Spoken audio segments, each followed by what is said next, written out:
আমরা শুরু করছি মানুষের যথার্থ স্বরূপ। এই বিষয়ে আলোচনা হচ্ছিল নিউ ইয়র্কে প্রদত্ত বক্তৃতা মানুষের যথার্থ স্বরূপ। এই অংশটি আমরা পাঠ করছিলাম, যেখানে কথা হচ্ছিল বিভিন্ন দার্শনিক মতবাদের, দ্বৈতবাদী, অদ্বৈতবাদী, এদের প্রসঙ্গ স্বামীজি আলোচনা করছিলেন। আমরা সেই বিষয়ে কিন্তু এর আগের দিন আলোচনা করেছি, যে কিভাবে এই জড় বস্তু এবং চেতনের সঙ্গে সংযুক্ত হয়ে জগৎ সৃষ্টি হয়েছে, এবং এই জগৎ সৃষ্টি যে পদার্থ বা ম্যাটার, সেগুলির সঙ্গে চেতনের কি তফাৎ, মোটামুটি এইগুলো আলোচনা হয়েছিল। আজ আমরা আলোচনা করব এই সূক্ষ্ম শরীর কি এবং মানুষের সংস্কার সেটি কোথায় থাকে, বা এই যে দেহ, সেই দেহটি চলে গেলে পরে মানুষের যে অন্য যাত্রা হয়, অন্য জায়গায় সে যায়, তার এই গতি বা কিসের দ্বারা নির্ধারিত হয়।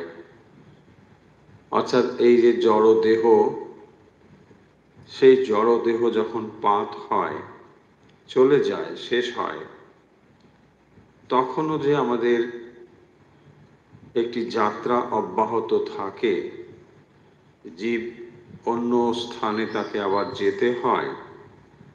এই যাত্রা বা গতি কি করে এলো, কিভাবেই বা এটি হয়, আজকের আলোচনা আমরা সেই বিষয়ের উপরেই করব।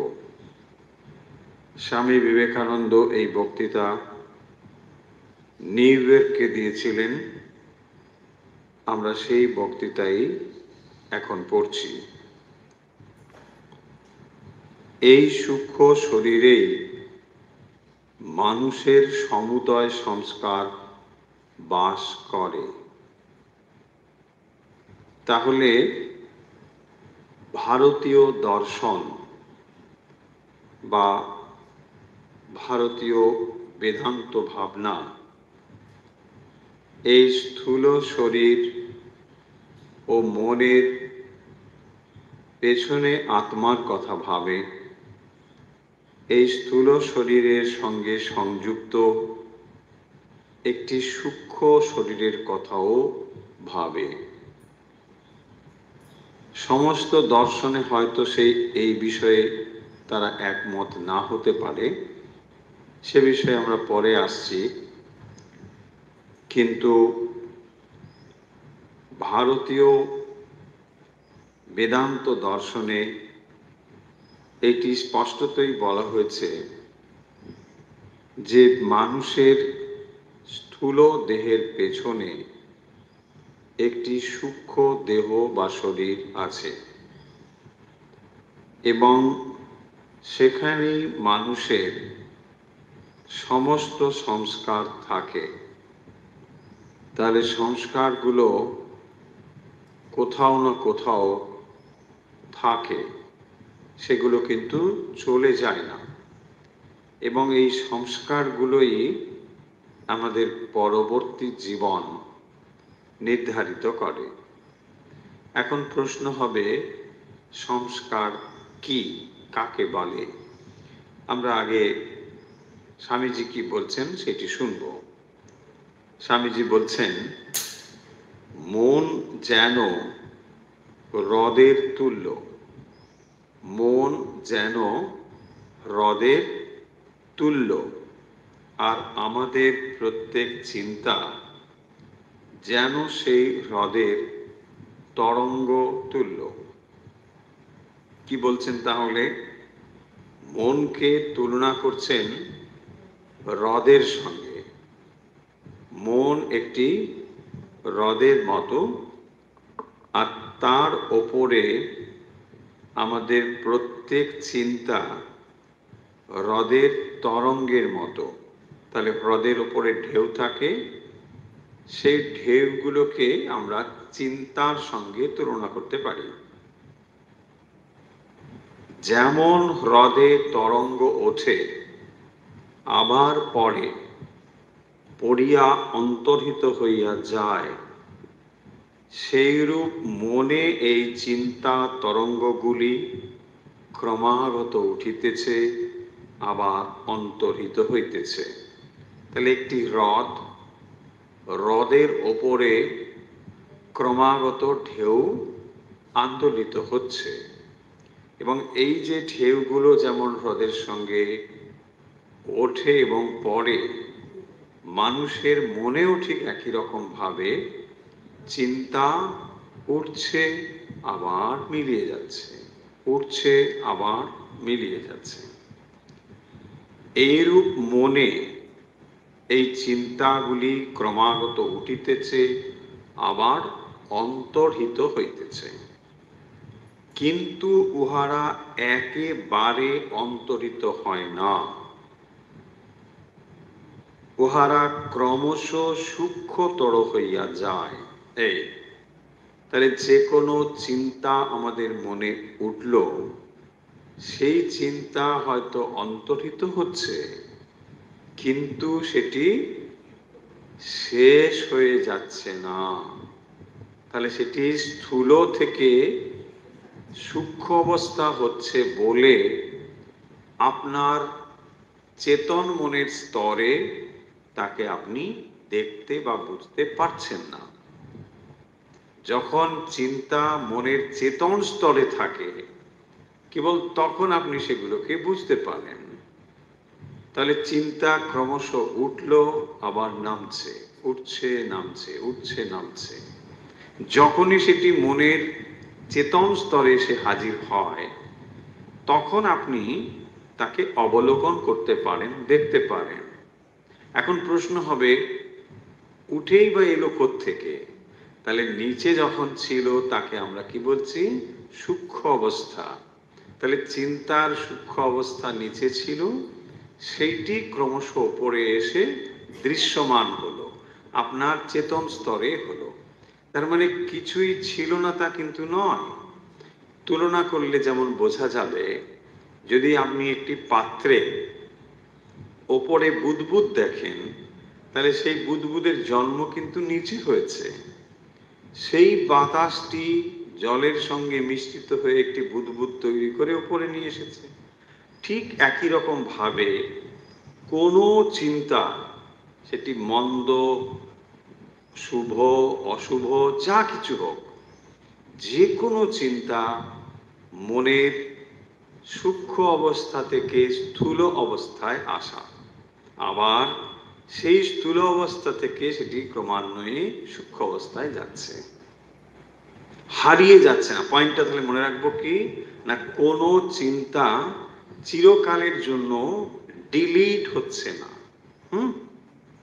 আধুনিক কম্পিউটারের নলেজ যাদের আছে তারা নিশ্চয়ই ধারণা করতে পারবেন যে কম্পিউটারে আপনি যে সারাদিন কাজ করেন, সেগুলোকে যখন আপনি ডিলিট করে দেন, অনেকগুলো ফাইল আছে যেগুলো আমরা ডিলিট করে দিলাম, তো ডিলিট করলে কি মনে হলো যে সেগুলো বোধহয় মুছে গেল।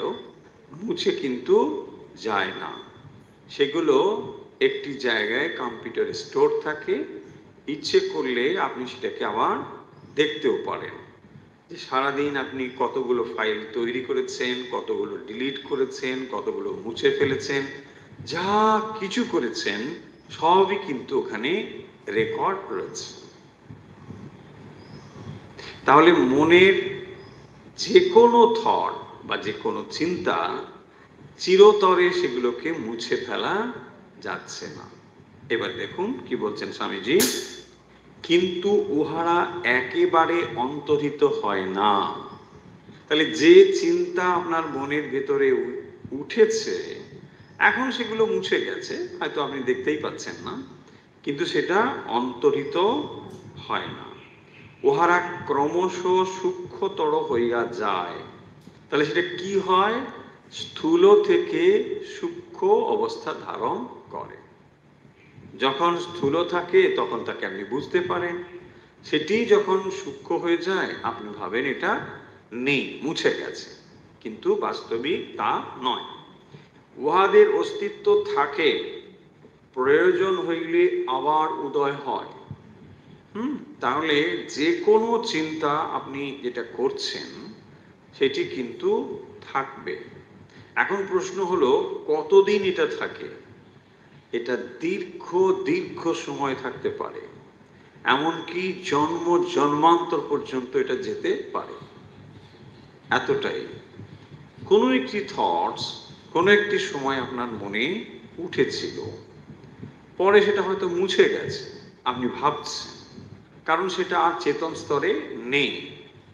এই যে নেই, এটা চিরতলে নেই তা নয়, আবার ওই রকম পরিবেশ ওই রকম অবস্থা এলে পরে তখন কিন্তু সেটি আবার সূক্ষ্ম থেকে স্থূল অবস্থায় আসতে পারে।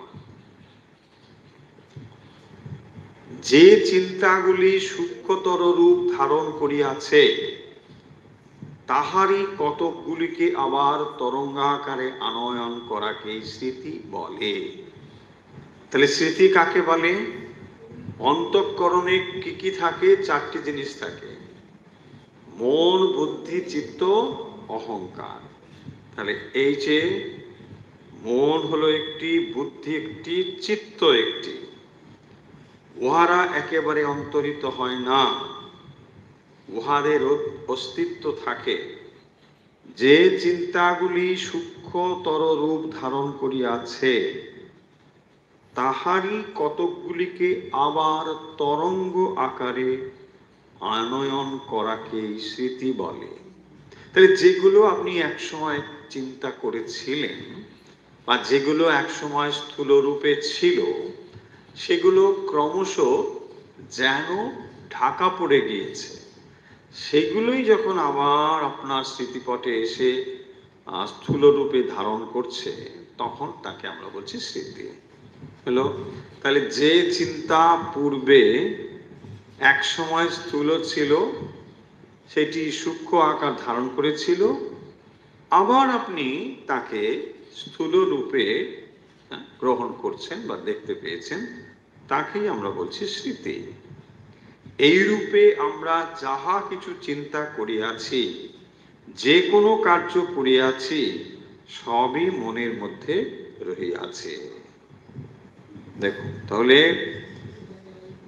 মন খুবই শক্তিশালী একটা বিষয়, অত্যন্ত শক্তিশালী।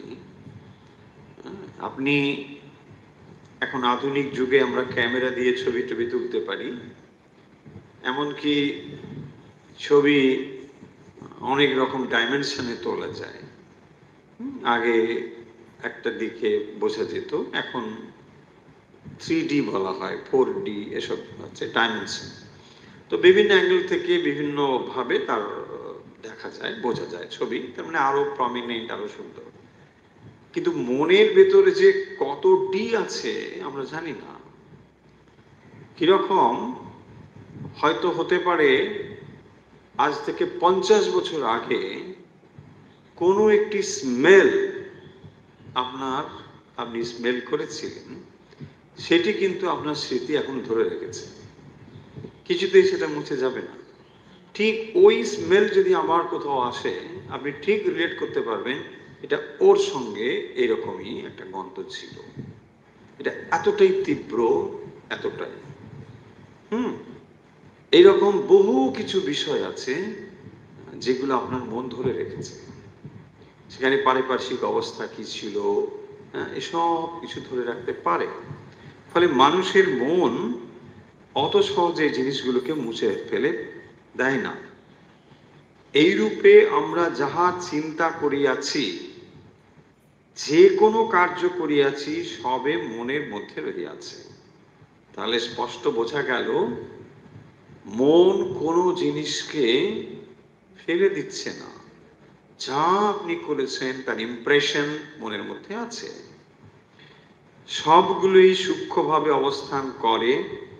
মানুষ মরিলেও এই সংস্কারগুলি তাহার মনে বর্তমান থাকে।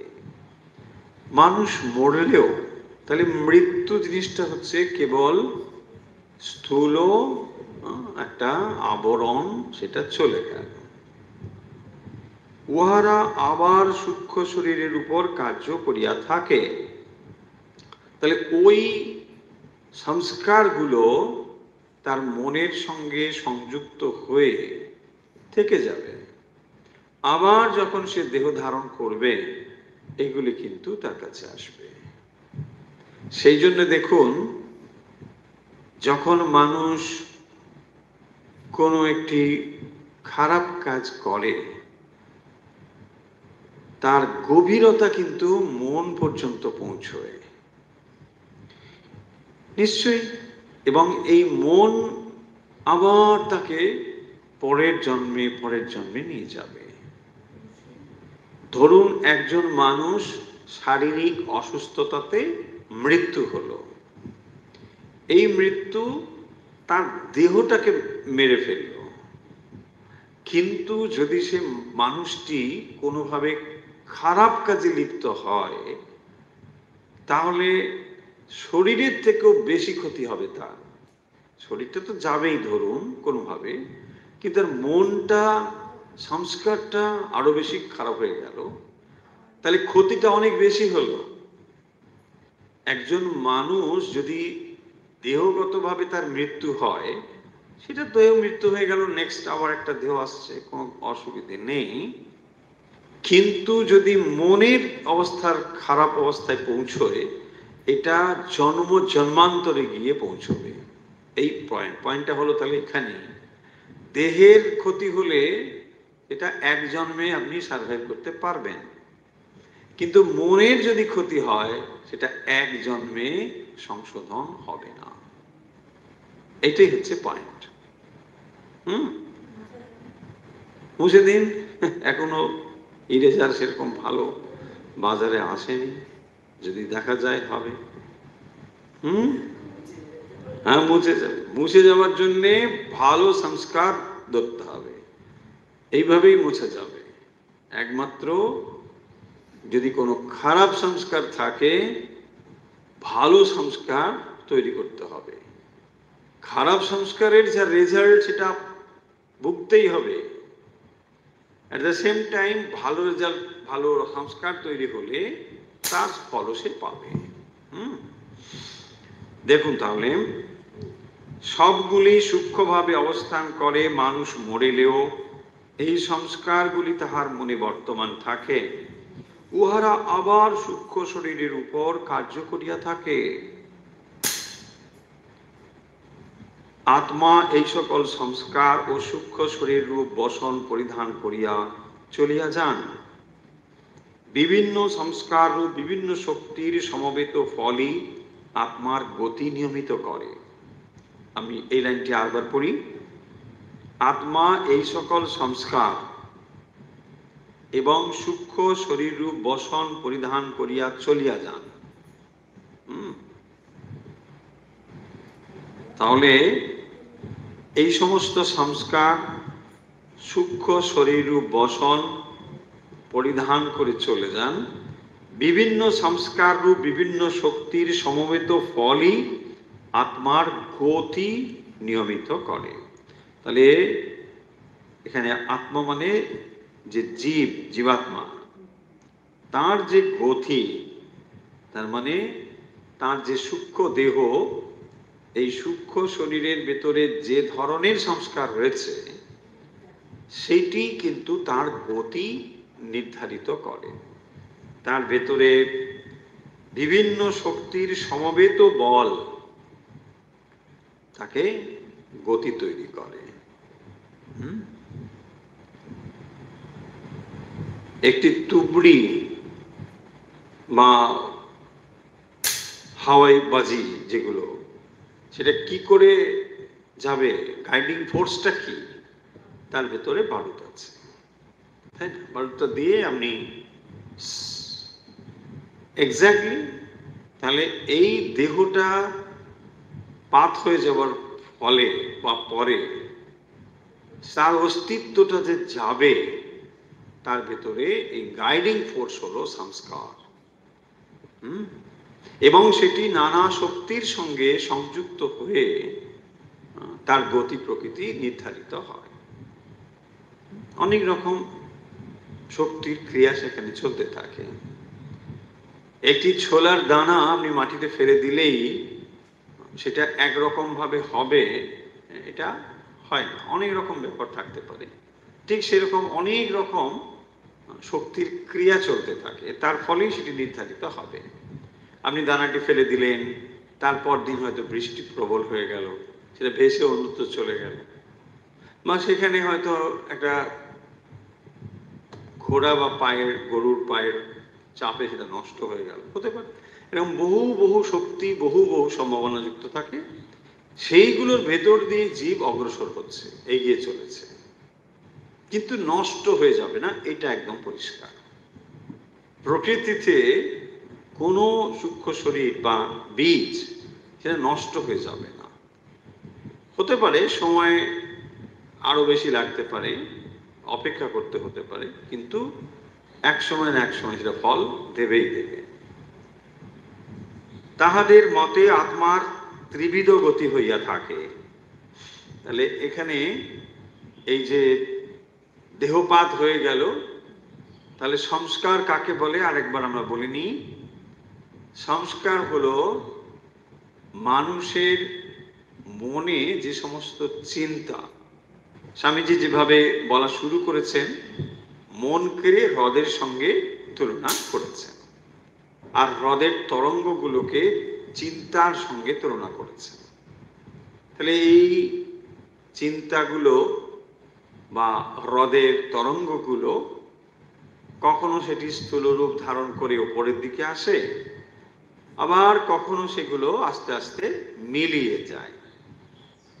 এই যে চিন্তাগুলো কখনো প্রবল ভাবে আমাদের মনে আসে, আবার কখনো যে সেগুলো মিলিয়ে যায়, এটা যেন আমরা না ভাবি যে এই মিলিয়ে যাওয়া মানে সেটা চলে গেল, চলে যাচ্ছে না। সেটি কিন্তু আবার আমাদের ভেতরে আসবে।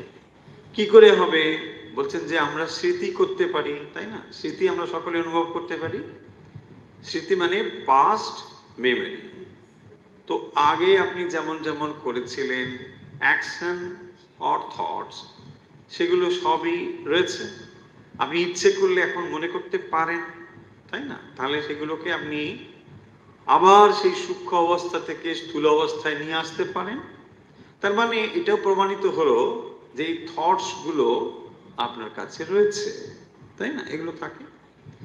এখন সংস্কার মানে আবার মনে রাখতে হবে যে দেখুন, আমরা প্রত্যেক দিন কত রকমের চিন্তা বা কত রকমের অ্যাকশন করছি, তাই না? সমস্ত চিন্তাগুলোকেই কি আমরা সংস্কারের স্তরে ফেলবো? সমস্ত অ্যাকশন বা থটস গুলোকে আমরা ঠিক সংস্কারের স্তরে ফেলতে পারবো না। যদি আমরা আধুনিক মনস্তত্ত্বের ভাষায় বলি, তাহলে এটিকে আমরা বলবো না, একটি হচ্ছে আমাদের কনসাস মাইন্ড, একটি হলো সাবকনসাস মাইন্ড, আরেকটি হলো আনকনসাস মাইন্ড। তো যখন আমরা কনসাস মাইন্ডে যা কিছু করছি, সেটি যদি আমরা রিপিটেডলি বহুদিন ধরে করি, কেবল তখনই ওইটি সাবকনসাস মাইন্ডে ট্রান্সফার হবে, বা যাকে আমরা বলছি সংস্কার, তাতে ট্রান্সফার হবে। তা না হলে এটা সংস্কারে ট্রান্সফার হবে না। তাহলে না, সমস্ত অ্যাকশন সংস্কারে যাবে না, এটা ডিটেলসে এখানে বলা নেই।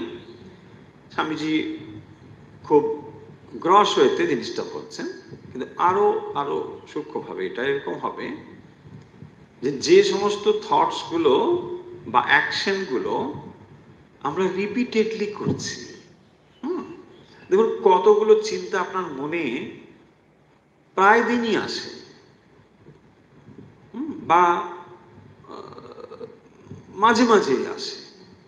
তো এই থটস গুলো মনে রাখতে হবে, বারবার যখন আসছে, there must be some reason, এবং ওইগুলো, এই থটস গুলোই আস্তে আস্তে ট্রান্সফার হবে আপনার সাবকনসিয়াস মাইন্ডে, কারণ আপনি রিপিটেডলি ওই থটস গুলোকে নিয়ে আসছেন।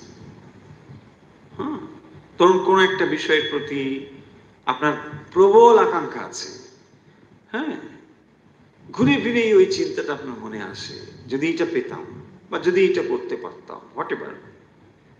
এইটা যখন খুব স্ট্রং হয়ে যাবে, ওইটা সাবকনসিয়াসে ট্রান্সফার হবে। এবং যখন মানুষ দেহত্যাগ করে, তখন এই যে সাবকনসিয়াস মাইন্ডের যে থটস গুলো রিপিটেডলি যে চিন্তা করেছিল, তখন সেগুলো ভেসে ওঠে। আর ওই থটস গুলো যখন ভেসে ওঠে, তখন সে ওই গ্লিমস গুলো মানে দেখতে পায়, কারণ বারবার চিন্তা করেছে, তো বারবার চিন্তা করেছে।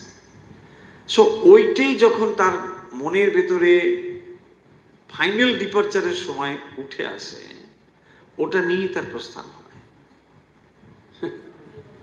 একদম। হ্যাঁ, তো ফাইনাল ভগবানের চিন্তা করলে ভালো আসবে, এক্স্যাক্টলি। কিন্তু যদি অন্য চিন্তা থাকে, ওই সময় আপনি কিন্তু তাকে রোধ করতে পারবেন না, কারণ সব সময় যখন আপনার কনসিয়াস মাইন্ড কাজ করছে, তখন এডিট করে করে আপনি চিন্তাগুলোকে নিয়ে আসেন, কতগুলোকে তাড়িয়ে দেন। এই যে এডিট করার ব্যাপারটি তখন কনসিয়াসলি থাকে। হ্যাঁ, অনেকে দেখবেন যখন খুব ঘুমিয়ে টুমিয়ে যায়, তখন কিছু ভুলভাল কথা বলে ফেলে। অনেক সময় ভুলভাল না, ওটা সত্যই থাকে হয়তো। হ্যাঁ, কারোর সঙ্গে হয়তো খুব একটা মনোমালিন্য হয়েছে, সেইটাই হয়তো ওই অবচেতন মন থেকে তখন কোনোভাবে তার মন থেকে বেরিয়ে যাচ্ছে,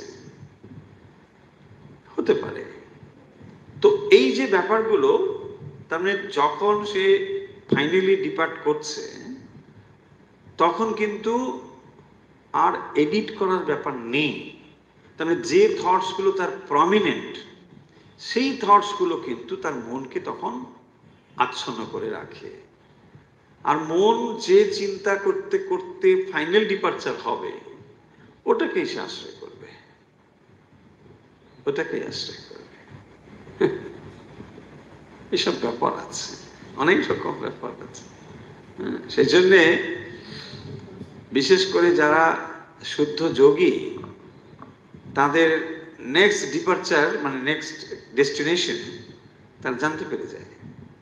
হ্যাঁ, কোথায় জন্মগ্রহণ করতে হবে তারা জানতে পেরে যায়। এসব ব্যাপার আছে। যাই হোক, সে বিষয়ে দরকার নেই আমাদের। আচ্ছা, এবারে এই যে চলে যাবে, মানে একজন দেহত্যাগ করে তার যে গতি হবে, সেই গতিগুলো বলছেন। যাহারা অত্যন্ত ধার্মিক, তাহাদের মৃত্যু হইলে তাহারা সূর্য রশ্মির অনুসরণ করে। এবার দেখুন আপনারা নিজেরা কোন দলের কি হবে, দেখুন সেটা স্বামীজি এখানে বলছেন না। সূর্য রশ্মি অনুসরণ করিয়া তাহারা সূর্য লোকে উপনীত হন, তথা হইতে চন্দ্রলোক, চন্দ্রলোক হইতে বিদ্যুৎ লোক এ উপস্থিত হন, তথাই তাহাদের সহিত আর একজন মুক্তাত্মার সাক্ষাৎ হয়। তিনি ওই জীবাত্মাগণকে সর্বোচ্চ ব্রহ্মলোকে লইয়া যান। এই স্থানে তাহারা সর্বজ্ঞতা, সর্বশক্তিমত্তা লাভ করেন। তাহাদের শক্তি ও জ্ঞান প্রায় ঈশ্বরের তুল্য হয়। আর দ্বৈতবাদীদের মতে তাহারা তথায় অনন্তকাল বাস করেন। অদ্বৈতবাদীদের মতে কল্প অবসানে ব্রহ্মের সহিত একত্র লাভ করেন। হলো, তাহলে যারা অত্যন্ত ধার্মিক ব্যক্তি, তারা কি করেন? এই বিভিন্ন লোকে গমন করেন, সূর্য রশ্মির অনুসরণ করে চন্দ্রলোক থেকে বিদ্যুৎ লোকে যান। এগুলি বৃহদারণ্যক উপনিষদেও কিছু কিছু বলা হয়েছে। স্বামীজি সেগুলোই বলছেন, উপনিষদ থেকেই কথা বলছেন। যে কিভাবে যান এবং সেখানে একজন মুক্তাত্মা থাকেন। মুক্তাত্মা মানে যিনি মুক্ত, পূর্ব হতেই সেখানে তিনি থাকেন। তো যখন এরকম কেউ সেখানে গমন করেন, অত্যন্ত ধার্মিক ব্যক্তি, তাকে তিনি পথ দেখে নিয়ে যান।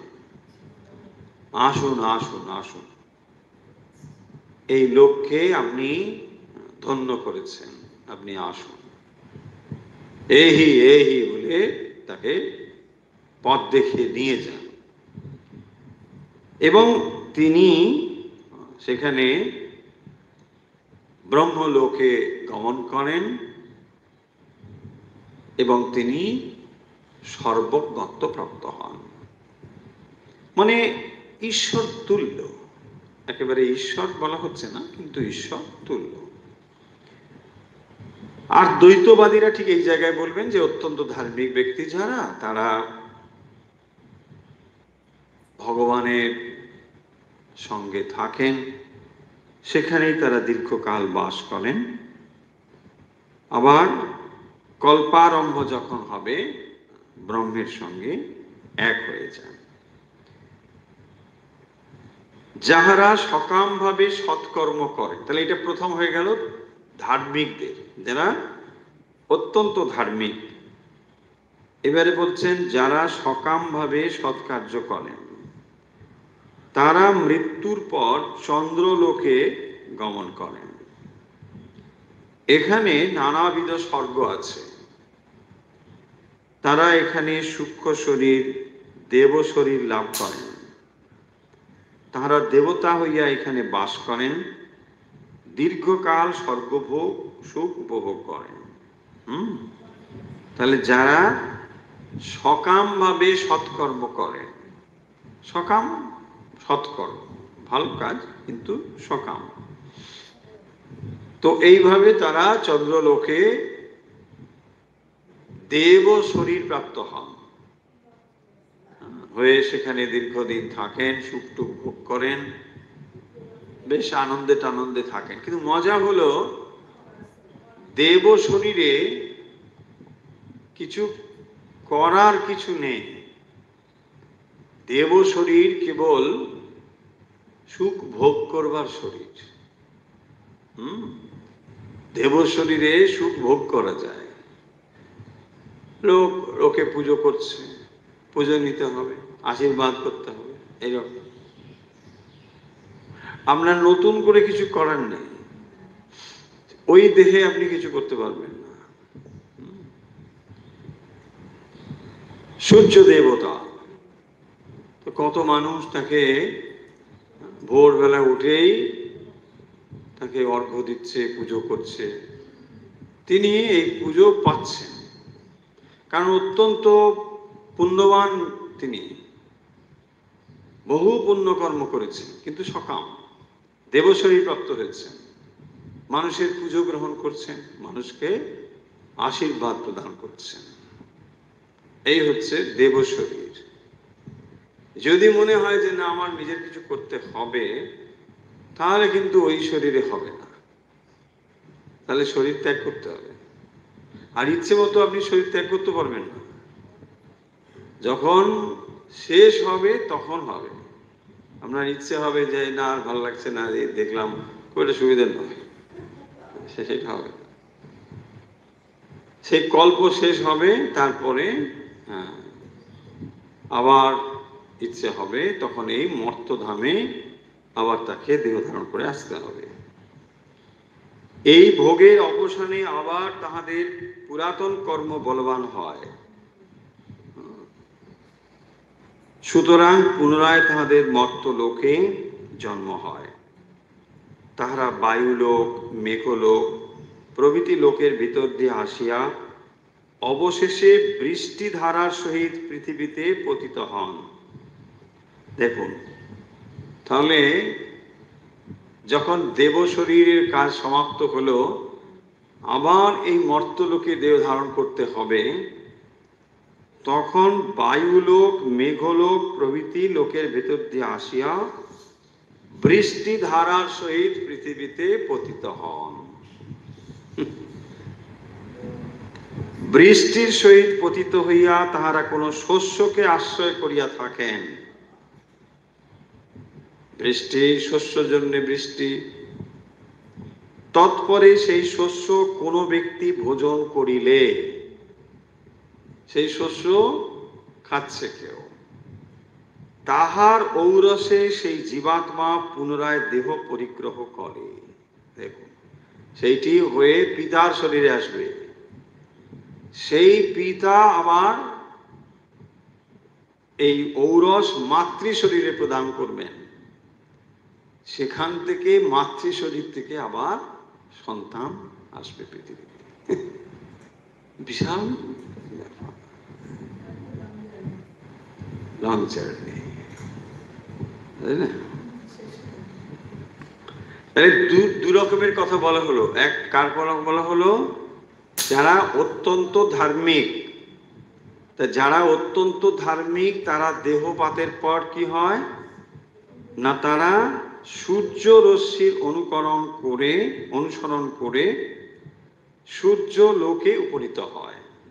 সূর্য লোক, সেখান থেকে চন্দ্রলোক, চন্দ্রলোক থেকে বিদ্যুৎ লোক এবং অবশেষে ব্রহ্মলোকে গিয়ে হাজির হন। তো সেই ব্রহ্মলোকে দ্বৈত মতে সেখানেই তিনি থাকেন, স্বল্পজ্ঞত্ব প্রাপ্ত হন। আর অদ্বৈত মতে এইটি, দ্বৈত মতে যে না, তিনি সেখানে এক কল্প অবস্থান করেন। যখন আবার কল্প শেষ হয়ে যাবে তখন তিনি ব্রহ্মের সঙ্গে মিশে যাবেন। দ্বিতীয় শ্রেণীর হলো যারা সৎকর্ম করছেন অথচ সকাম ভাবে। তাহলে সকাম ভাবে যারা সৎকর্ম করেন তারা দেহত্যাগের পরে দেব শরীর প্রাপ্ত হন, চন্দ্রলোকে গমন করেন, দেব শরীর প্রাপ্ত হন। তাহলে ডেস্টিনেশন গুলো নিশ্চয়ই আপনারা জেনে নিচ্ছেন।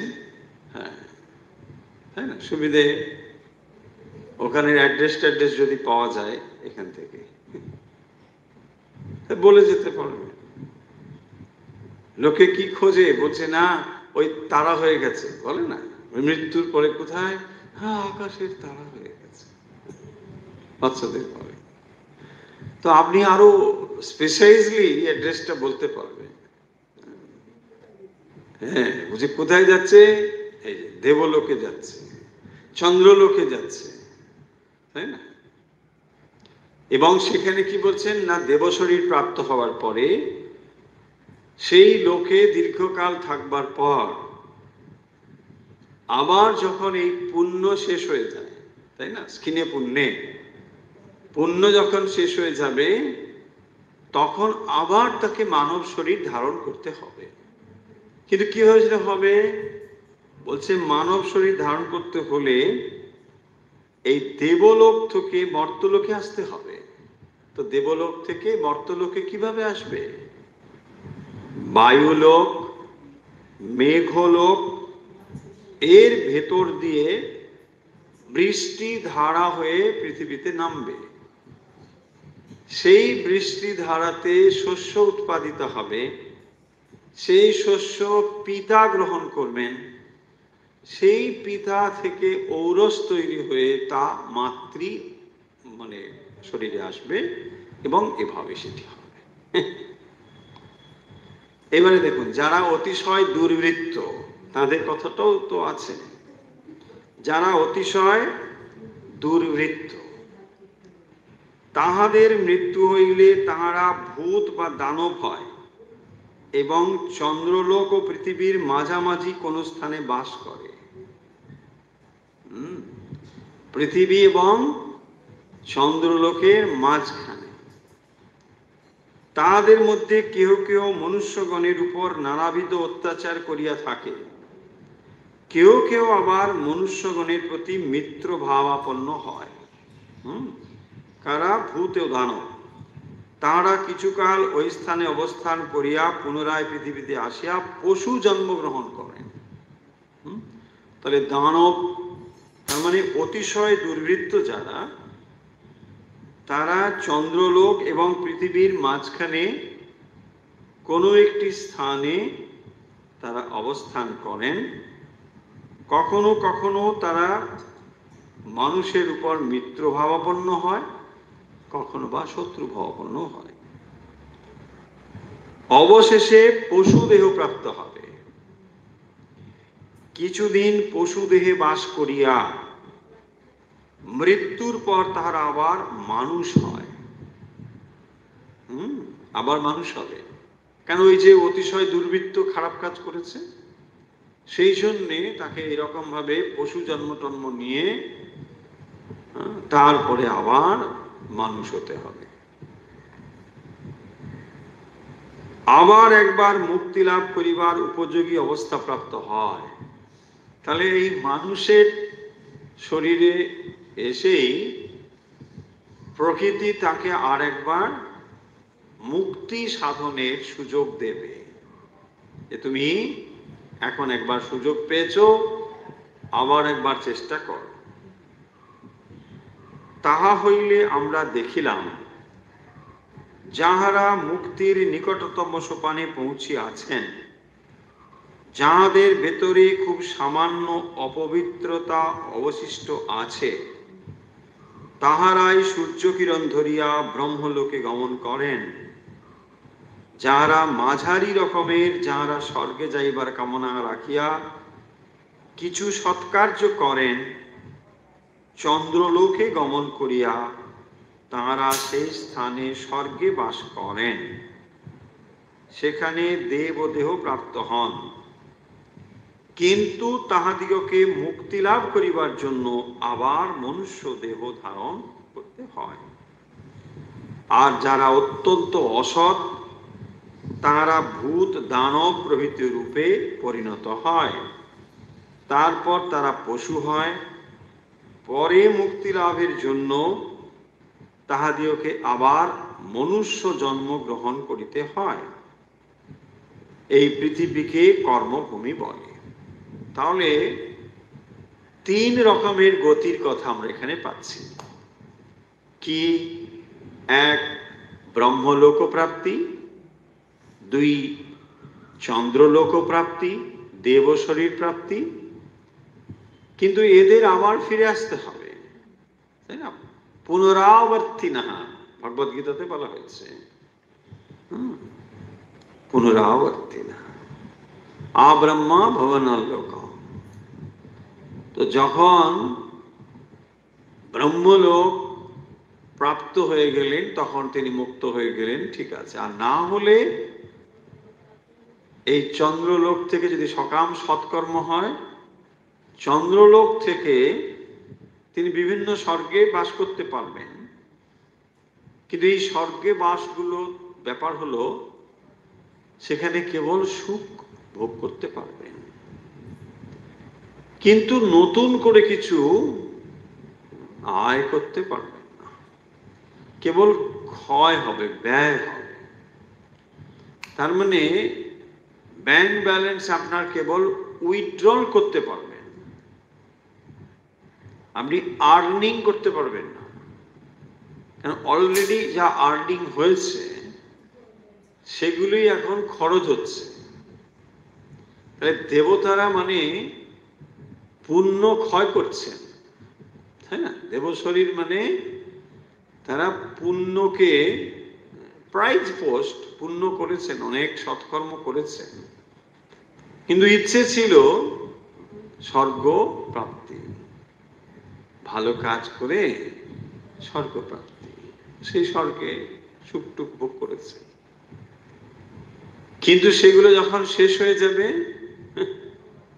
তাই না? তাহলে স্বর্গ সুখ ভোগ করাটা, ধরুন আমরা যদি এরকম করে উপমা নিই, ধরুন আপনি এই দেশে বাস করেন, এখন অর্থরত্ন সঞ্চয় করে ভাবছেন বিদেশে কিছুদিন কাটিয়ে আসি, চলে গেলেন, হতেই পারে। সেখানে আপনার কি দরকার? অর্থ দরকার। হতে পারে আপনি অন্য কিছু আপনার নেই, আপনি খুব বিরাট চাকরি করেন, নাও হতে পারে, বিরাট শিক্ষিত নাও হতে পারে, তাহলে সেখানে কি দরকার? অর্থ। অর্থই আপনাকে গেটওয়ে দিয়ে দিয়েছে, পাস দিয়ে দিয়েছে, আপনি বড় বড় জায়গায় থাকার অধিকার প্রাপ্ত হয়েছে। অর্থ। তাহলে এখানে স্বর্গে যাওয়ার জন্য কি লাগবে? অর্থ লাগবে না, পুণ্য। ব্যাস, আপনি পুণ্য সঞ্চয় করেছেন, বহু পুণ্য করেছেন। স্বর্গের দেবতারাও পর্যন্ত আপনাকে বলছেন আসুন আসুন, আপনি খুবই ভালো কাজ করেছেন, তাই না? বলছে না না ছবেন না, আমি তো রিক্সা টিক্সা টানতাম, কথা কথা বলছে। আরে না না, আপনি পুণ্য করেছেন, ওসব রিক্সা টিক্সা ওসব ভুলে যান, তাই না?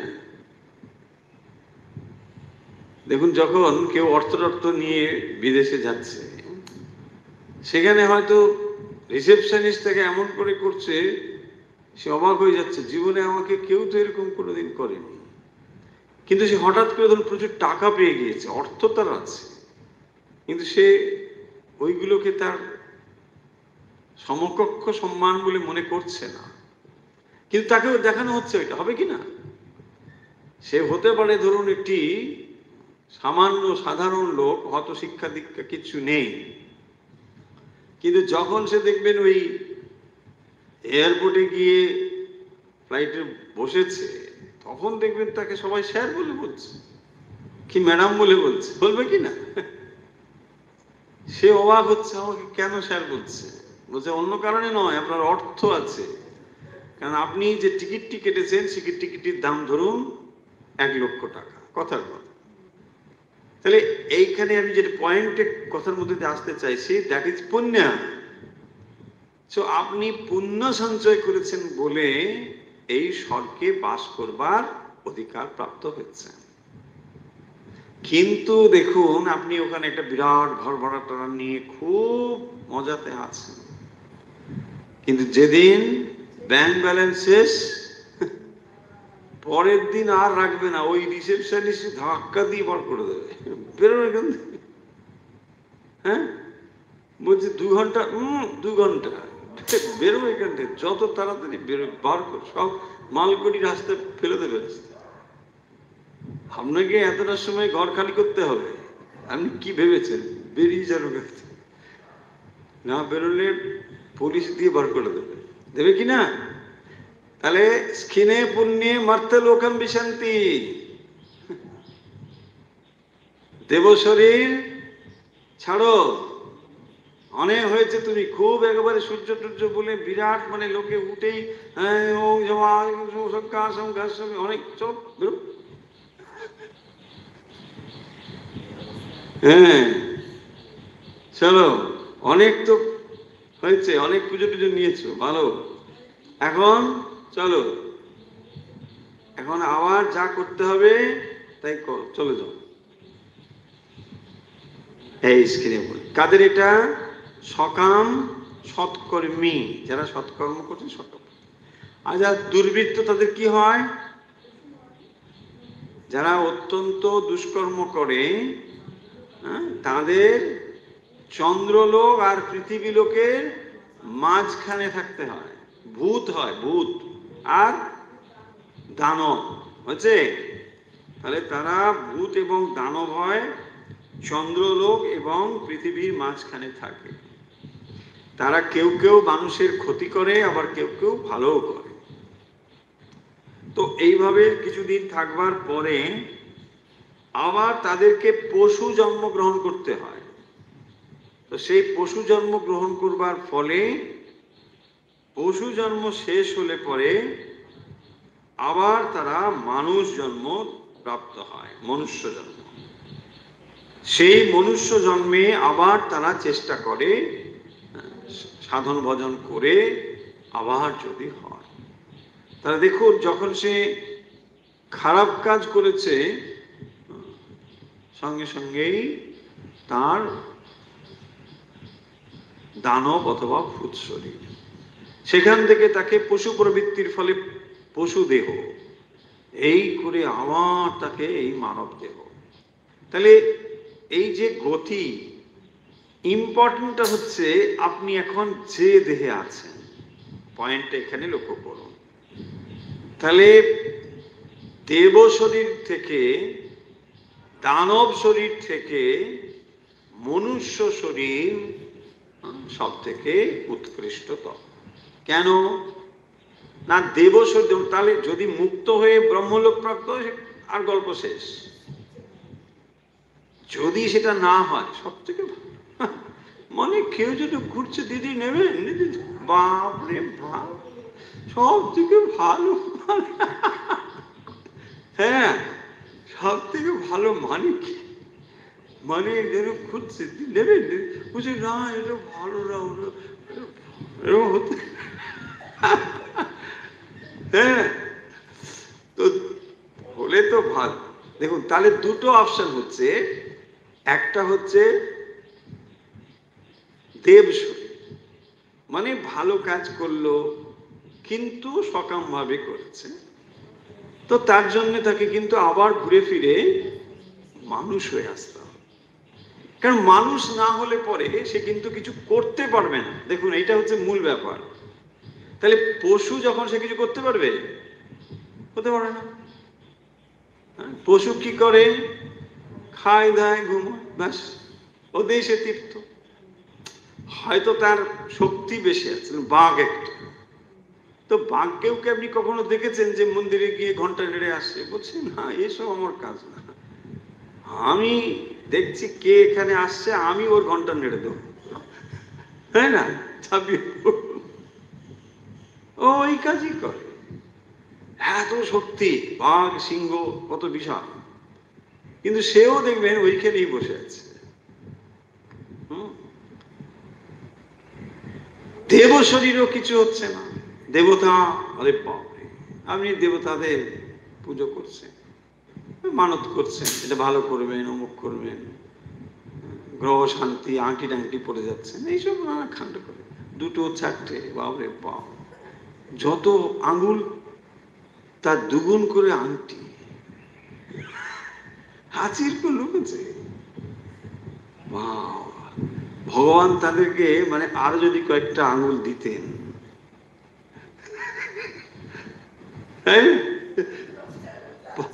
পাঁচটা আঙুলে হচ্ছে না, দুটো হাতে 10 আঙুলে 10, মানে 10 দুয়ে 20টা আংটি না, অনেক রকমের জন্য আছে। কোনোটায় হয়তো দাঁতের ব্যথা কমবে, কোনোটায় মাথার ব্যথা কমবে, শ্বশুর বাড়ি শান্তি হবে, কোনোটা ছেলে বিয়ে হয়ে যাবে, এইসব নানা রকম থাকে, এইসব এইসব। তাহলে দেখুন, দেব শরীর প্রাপ্ত হলেও আপনার সমস্ত সমস্যার সমাধান হচ্ছে না। হ্যাঁ, দেব শরীর অত সহজে প্রাপ্তি হবে না, অনেক তপস্যার ব্যাপার ঠিকই, কিন্তু আলটিমেটলি যদি আপনার আত্মজ্ঞান লাভ না হয়, তাহলে কিন্তু ওই দেব শরীর পর্যন্ত, আর কিছু। আর যদি নিচের দিকে ধরেন তাহলে কি হবে? পশু শরীর হবে, তাতেও কিছু করা যাবে না। সেই জন্যে এই পৃথিবীকে বলা হয়েছে কর্মভূমি। কি বলা হয়েছে? কর্মভূমি। তাহলে পৃথিবী হলো কর্মভূমি, মানে এখানেই আপনি আর্নিংটা করতে পারেন। যেমন দেখুন, আপনি যদি আধুনিক এক্সাম্পল নেন, ধরুন আপনি বিদেশে যাচ্ছেন, কি ভিসা নিয়ে গেছেন? ট্যুরিস্ট ভিসা, হলো তো ট্যুরিস্ট ভিসায় আপনি ওখানে চাকরি করতে পারবেন? বলছেন না, তা পারবেন না। বলছে ডলার শেষ, ভালো, চলে যান ওখানে, আবার আর্নিং করুন, আবার ইচ্ছে হলে আসুন, হতে পারে। তাহলে আপনাকে আর্নিং করবার জন্য এখানে আসতে হবে, হলো। তাহলে এক্সপেন্ড করবার জন্য, মানে আপনি যদি খরচ করতে চান, এক্সপেন্ডিচার, তখন ওখানে যেতে পারবে, কিন্তু আপনি আর্ন করতে হলে এখানে করতে হবে। এক্স্যাক্টলি। তাহলে এই পৃথিবী হলো জীবের আর্নিং এর জায়গা, সেই জন্য তাকে বলা হয়েছে কর্মভূমি। কর্ম না হলে তো আর্নিং করতে পারবেন না, তাই না? তাহলে আপনি তপস্যা বলুন, যা কিছু বলুন, সব আপনাকে এখানেই করতে হবে। তাহলে দেখুন, জীবের যদি আপনি আপগ্রেডেশন ভাবেন, মানে আপনি যদি মনে করেন যে না, আমি আমার বর্তমান মনের অবস্থা থেকে আরো উন্নত হতে চাই, ইয়েস, সেটা আপনি এখানেই করতে পারবেন। যদি বলেন না না না আমার ভালো লাগছে না, আমি আরো নিচের দিকে যাও, ভালো, যাও নিচের দিকে, সেটাও কিন্তু এখানেই করতে হবে। তাহলে আপনি ভালো অথবা মন্দ যেখানেই যেতে চান সেটা এখানেই করতে হবে, তাই না? তার মানে কি, দেখুন, ওই ভিসার এক্সাম্পল যদি নিই, আপনি যে দেশের সিটিজেনশিপ আছে আপনার, ওখানেই যান। গিয়ে যদি বলেন যে না আমি ওই দেশে যাবো না, ওই দেশে যাবো, হবে? ওইখানে যান, ওইখানে ভিসা করে আবার ওখানে যান। মানে আপনাকে পৃথিবীতে আসতেই হবে ভিসা করবার জন্য। এইখানে ভিসা করতে পারলে তারপরে আপনি এখানে যান, ওখানে যান, সেখানে যান, ঠিক আছে। তাহলে আর্ন করতে হলে আপনাকে সোজা কথা পৃথিবীতে মনুষ্য দেহে আসতে হবে। সৌভাগ্যের বিষয়, আমরা সকলেই এখন বোধহয় মনুষ্য দেহেই আছি, তাই তো? কোনো সন্দেহ? তাহলে মনুষ্য দেহে আপনি এই সুযোগটা পেয়ে গেছেন। এক পৃথিবী হলো কর্মভূমি, আর মনুষ্য দেহটাই হচ্ছে এই কর্ম করবার শ্রেষ্ঠ শরীর। ভালো মন্দ কর্ম সবই এখানে করিতে হয়। স্বর্গকাম হইয়া সৎ কার্য করিলে মানুষ স্বর্গে গিয়া দেবতা হন। তাহলে আপনি যদি ভালো কাজ করেন, প্রাইজ দেওয়া হবে, স্বর্গে চলে যাবে।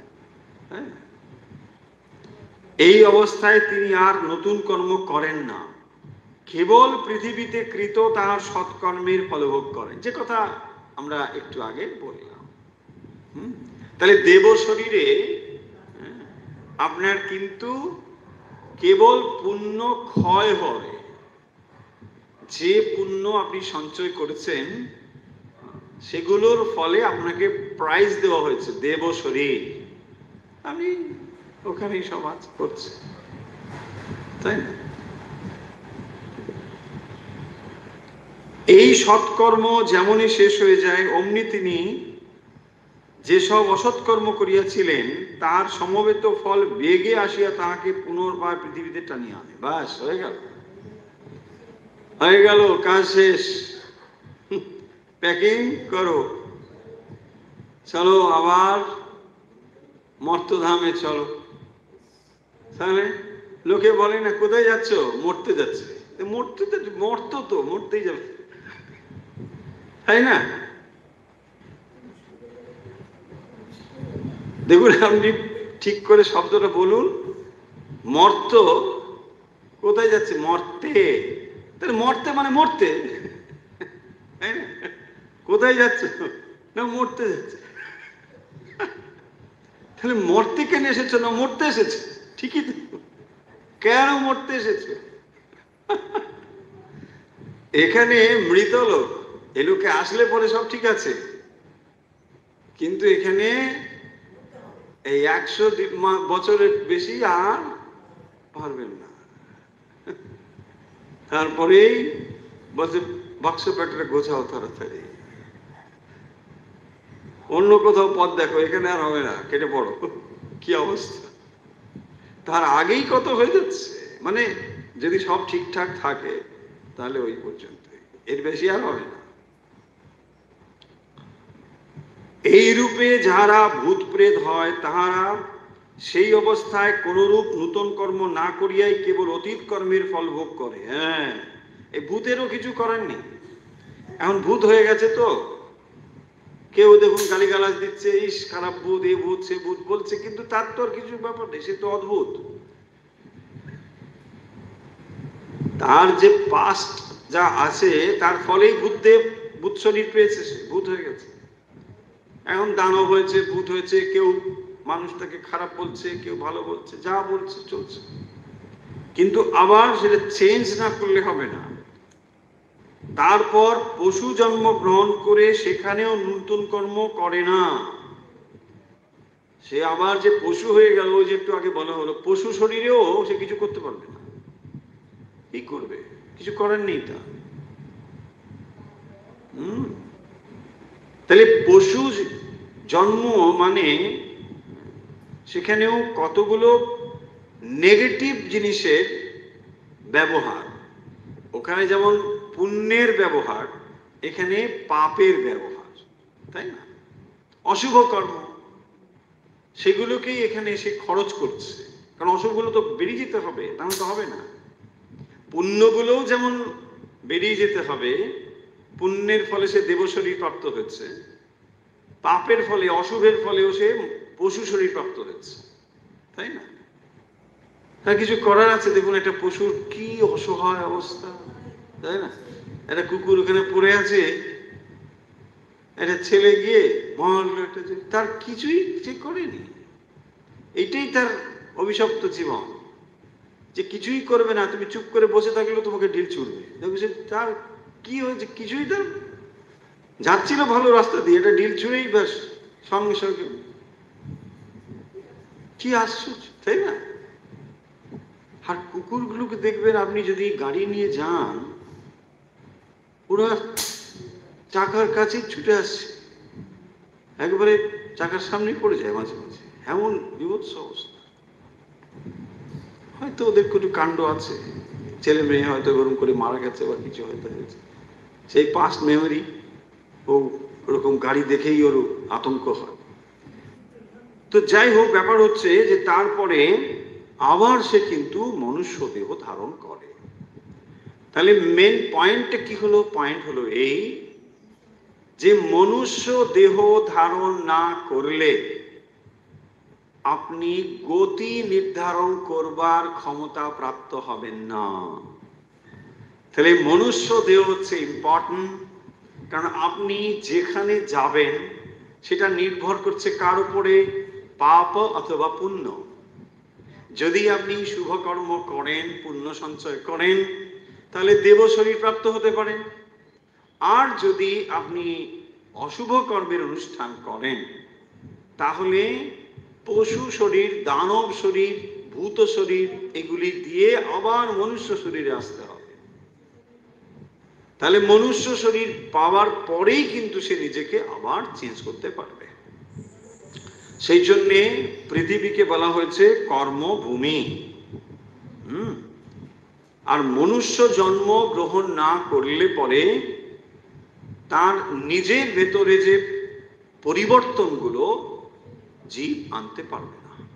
তাহলে সেই দিক থেকে দেখুন, যখন আপনি মনুষ্য দেহ প্রাপ্ত হয়েছেন, নিঃসন্দেহেই আপনার কাছে এই অপশন রয়েছে, আপনি এদিকেও যেতে পারেন, এদিকেও যেতে পারেন।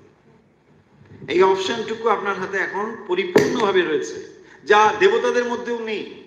সেই জন্যই দেখবেন দেব শরীর থেকে মনুষ্য শরীরকে শ্রেষ্ঠ বলা হয়েছে, কারণ দেব শরীরে কিছু করার নেই। আপনি দেবতাকে কি করেন?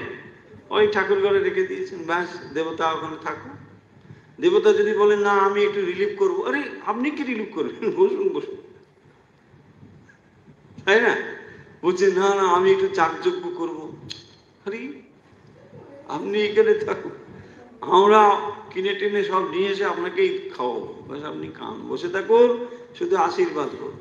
দেব শরীরে সব থেকে মুশকিল কি জানেন? দেব শরীর অনুকম্পা তার স্বতঃস্ফূর্ত ভাবে আসে, অনুকম্পা, কৃপা। দেব শরীরে এটাই হচ্ছে দুর্বলতা। দেবতারা নিজেদেরকে কখনোই আশীর্বাদ থেকে বিমুক্ত করতে পারে না। আশীর্বাদ, কেউ তাদেরকে কিছু পুজো করলে বা তার শরণ নিলে তিনি তাকে আশীর্বাদ করবেনই করবেন। দেবতা, এই হচ্ছে তাদের অন্তরের দুর্বলতা, যে দেব শরীর সবসময় অনুকম্পায় পরিপূর্ণ হয়ে আছে। মনুষ্য তো বটেই, মনুষ্য যদি প্রার্থনা করে দেবতার কাছে যে আন্তরিক আমি আমি এই রকম বিপদের মধ্যে পড়েছি, তার হৃদয় কিন্তু বিগলিত হবে, সে আশীর্বাদ না করে পারবে না। আপনি দেখবেন এই জন্য পুরাণ আদিতে সব দেবতাদের দেখবেন সব আশীর্বাদ করে দিচ্ছে, তথাস্তু তথাস্তু, সব তথাস্তু। সে আবার মুশকিল হচ্ছে কি, এর আশীর্বাদের সঙ্গে আবার ওর আশীর্বাদ ক্ল্যাশ হয়ে যাচ্ছে, তাই না? ব্রহ্মাজি বলে দিয়েছে যে ওর মৃত্যু হবে না। আরে মহা মুশকিল তো, একে যদি এরকম হয়, আবার ওখানে বিষ্ণু দেখছেন বিপদে, সেইখানে দেখবেন আবার দুজনের মধ্যে একটু কম্প্রোমাইজ হচ্ছে, তাকে আবার মৃত্যুর মধ্যে আবার একটু প্যাঁচ ট্যাঁচ এসব নানা রকম আছে, এসব হয়েছে। দেব শরীরে কিন্তু এই অনুকম্পা থাকবে। পয়েন্ট হলো তাহলে কি, আজকে কথা শেষ করব, অনেকগুলো পয়েন্ট আছে এখানে, খুব ইম্পর্টেন্ট ব্যাপারগুলো। সূক্ষ্ম শরীর অর্থাৎ সংস্কার থেকেই কিন্তু এগুলো তৈরি হচ্ছে। তাহলে এই সূক্ষ্ম শরীরের ভেতরে যে সংস্কারগুলো থাকে সেগুলো কিরকম না, কোনো থটস বা অ্যাকশন সেটি চিরতরে মিলিয়ে যায় না, মনে রাখতে হবে। এগুলো হচ্ছে একদম পয়েন্ট। তাহলে কি হয়, স্থূল অবস্থা থেকে সূক্ষ্ম অবস্থায় যায়, আবার যখন সিচুয়েশন আসে সেটি কিন্তু আবার স্থূল রূপ ধারণ করে। তাহলে মনে এই যে সংস্কার ভালো অথবা মন্দ, এগুলোই কি হয় না, দেহ ত্যাগের পরে সূক্ষ্ম শরীরের ভেতর দিয়ে এগুলি আমাদের গাইডিং ফোর্স হয়, আমাদের যে গতি হয়। আমরা বলি না যে তিনি গতি, পরম গতি প্রাপ্ত হয়েছে। আপনাদের একটা প্রশ্ন করা হয়তো সমীচীন ছিল যে এই যে আধুনিক কালে রামকৃষ্ণ লোকটা এর ভেতরে কোথায়, সেটা কেউ করলেন না। এটা পরের দিন বলা যাবে, আজকে সেই ঠিকানাটা দিচ্ছি না। মানে রামকৃষ্ণ লোক একটা হয়েছে না, ঠাকুরের রামকৃষ্ণ লোক, বলছে সেই লোকটা এখানে লেখা নেই কেন? ওই যে চন্দ্রলোক, বিদ্যুৎ লোক, রামকৃষ্ণ লোকটা কোথায়? তিনি রামকৃষ্ণ লোকে যাত্রা করেছেন, এসব লেখা হয় না। তো সেই লোকটা তো কোথায় জানতে হবে। যাই হোক, সেটা নিয়ে পরে করে। এখন কথা হলো, 3 রকমের গতি হতে পারে। শেষ করছি, ক্লাসের সময় শেষ। 3 রকমের গতি হতে পারে। কিরকম না, যিনি অত্যন্ত ধার্মিক, তিনি সূর্যলোক হয়ে ব্রহ্মলোকে যাবেন। তিনি যখন এই ব্রহ্মলোক প্রাপ্তি হবেন, তখন সেখান থেকে তিনি মুক্ত হয়ে যাবেন। আর না হলে দ্বৈতবাদীরা বলেন যে এই কল্প যখন শেষ হয়ে যাবে, অর্থাৎ এই ব্রহ্ম যখন তার একটা কল্প শেষ করবেন, নতুন আবার যখন ব্রহ্মাজি আসবেন, সেই পর্যন্ত তিনি আনন্দ অনুভব করবেন বা সুখে থাকবেন। ভালো কথা। তাহলে অত্যন্ত ধার্মিক ব্যক্তিদের নিয়ে আমাদের খুব একটা মাথা ব্যথা নেই। দেখুন, অত্যন্ত ধার্মিক ব্যক্তি তো আর হাজার হাজার লক্ষ লক্ষ হবেন না, সংখ্যায় নিশ্চয়ই সীমিত হবেন। কিন্তু যাদের সংখ্যা প্রচুর, তারা কারা? তারা হলেন এই বাকি দুটি দল যে আছে, সেটি হলো যারা সৎকর্ম করেন কিন্তু সকাম ভাবে করেন। তাহলে সকাম ভাবে যারা সৎকর্ম করেন, ভালো কাজ করেন, তাদের গতি হচ্ছে চন্দ্রলোক প্রাপ্তি। সেখানে নানা রকম স্বর্গ রয়েছে, সেই স্বর্গ তারা সুখ ভোগ করে। স্বর্গ সুখ ভোগ করবার পরে আবার তাদেরকে কিন্তু মনুষ্য দেহ ধারণ করে আসতে হয়। এবং সেটা কি করে আসে না, এই চন্দ্রলোক আদি যখন নানা স্বর্গ টর্গ থাকা হলো, তারপরে তারা বায়ুলোক, মেঘলোক এসব হয়ে বৃষ্টি হয়ে পৃথিবীতে ঝরে পড়ে। দেখুন কিরকম সব। এই বৃষ্টি লোকে পড়লে সেটা ব্রীহি জবাদি রয়েছে না, আমরা উপনিষদ পড়েছি, ব্রীহি জব এসব, তার মানে শস্য। তাহলে এই শস্যগুলো কি হয়, বৃষ্টির জলে সেগুলো পরিপুষ্ট হয়। সেই শস্য পিতা গ্রহণ করেন, পুরুষ গ্রহণ করেন। তো সেই পুরুষ এই শস্য গ্রহণের পরে তার ঔরস রূপে এটি জাত হয়। মানে ওই সূক্ষ্ম শরীর সেখানে এইভাবে তৈরি হচ্ছে, সেইটি আবার মাতৃগর্ভে প্রতিস্থাপিত হয় এবং তার ফলে আবার নতুন জীব তৈরি হচ্ছে। তাহলে তিনি কি হলেন, ওই রকম ভাবে ওই চন্দ্রলোক থেকে বিভিন্ন লোকে থাকার পরে আবার তিনি এই মনুষ্য দেহে এসে গেলেন বা পৃথিবীতে এসে গেলেন। মনুষ্য দেহ প্রাপ্ত হলে পরে তিনি আবার এখানে সাধনা টাধনা করে আবার দেবলোক হোক অথবা অন্য শরীর প্রাপ্তির চেষ্টা করতে পারেন। আবার যারা অত্যন্ত দুর্বৃত্ত খারাপ মানুষ, তাদের গতি কি হবে না, তাদের গতি হচ্ছে তারা ভূত অথবা দানব এই দুটো দেহ প্রাপ্ত হবে। তো ভূত দেহ দানব হয়ে তারা কোথায় থাকে? চন্দ্রলোক এবং পৃথিবী লোকের মাঝখানে অবস্থান করে। কখনো কখনো তারা মনুষ্যের বন্ধু হয়, কখনো অত্যন্ত শত্রু ক্ষতি করে। এই রকম, কারণ তারা তো দুর্বৃত্ত, সেই সংস্কারগুলো তো রয়েছে। তো এই রকম হতে হতে তারা ক্রমশ পশু শরীর প্রাপ্ত হয়। পশু শরীর প্রাপ্ত হওয়ার পরেও আবার মনুষ্য দেহ ধারণ করতে হবে, কারণ পশু দেহতেও তার অগ্রগতির জন্য যে সাধন তা করবার কোনো অবস্থা তার থাকে। সেই আবার যখন মনুষ্য দেহ ধারণ করে তখন সে কিন্তু আবার সাধনার একটি সুযোগ পায়। প্রকৃতি তাকে সাথে করছে। আগে কিন্তু মানুষ ছিল, সে কিন্তু মানুষই ছিল, কিন্তু খারাপ কাজ করেছে, তার জন্যে তাকে ভূত অথবা দানব শরীর প্রাপ্ত হতে হয়েছে। সেখান থেকে পশু হয়ে আবার এখন সে আরেকবার মানুষ শরীর পেয়েছে। আপনি বলবেন এটা কতদিনে হয়েছে? জানা নেই। সেটা হতে পারে 500 বছর, হতে পারে 2000, 5000 বছর, হতেও পারে, কিছু জানা নেই। তাহলে সব থেকে ভালো কথা হচ্ছে, কনক্লুশন হলো মনুষ্য দেহই হচ্ছে সব থেকে শ্রেষ্ঠ জায়গা। কারণ এই মনুষ্য দেহ প্রাপ্তির জন্য দেবতাকেও অপেক্ষা করতে হবে, এই মনুষ্য শরীর প্রাপ্তির জন্য দানবকেও অপেক্ষা করতে হয়। আর আপনি শুভ যোগে আজ সেই দেহটি প্রাপ্ত হয়েছে। তাহলে আপনি নিজেকে কি মনে করবেন? অত্যন্ত ভাগ্যবতীবান।